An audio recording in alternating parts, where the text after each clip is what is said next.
যারা বলছে ভোট দাও, আমরা এই ভোট দিয়ে ইসলাম কায়েম করবো, এদেরকে জুতার বাড়ি মারবেন, জুতার বাড়ি। এই বেয়াদবগুলোর কারণে আজকে বাংলাদেশে এই হিন্দুবাদীরা সাহস পেয়ে যাচ্ছে। আজকে এই বেয়াদবেরা যদি পূজাতে যে এই টুপি মাথায় দিয়ে পূজাতে যে যদি সামর্থ্য তাদেরকে না জানাতো, তাদেরকে যদি শুভেচ্ছা না জানাতো এই বেয়াদবগুলো, তাহলে আজকে হয়তো ইসকন এই হিন্দুবাদীরা এত সাহস পেত না। আজকে তারা বলে কি ভোট দাও আমরা ইসলাম কায়েম করব।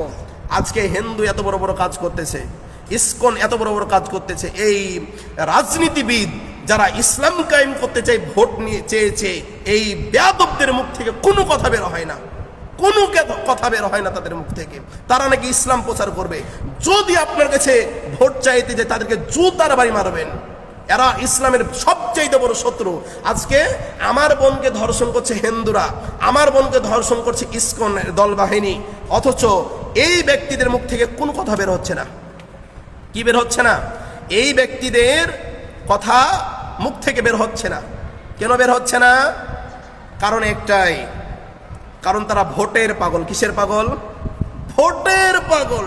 ভোট দাও ইসলাম কায়েম করবে। এই বেটা, আল্লাহ রাসূল সাল্লাল্লাহু আলাইহি সাল্লাম ভোট চেয়ে, ভোট নিয়ে ইসলাম কায়েম করার জন্য বের হয়েছে মিয়া।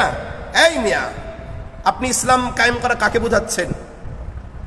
আজকে এত বড়, আজকে তোমার বোনকে, 13 বছরের বোনকে ধর্ষণ করলো, তুমি রাজনীতি করো, ইসলাম বলে কায়েম করবা, তোমার মুখ দিয়ে কথা বের হচ্ছে না কেন? কেন মুখ দিয়ে কথা বের হচ্ছে না? তুমি বলে ইসলাম কায়েম করবা ভোট দিয়ে, তুমি আবার বলছো আমরা ভোটে পাস করতে পারলে আমরা ইসলাম কায়েম করব।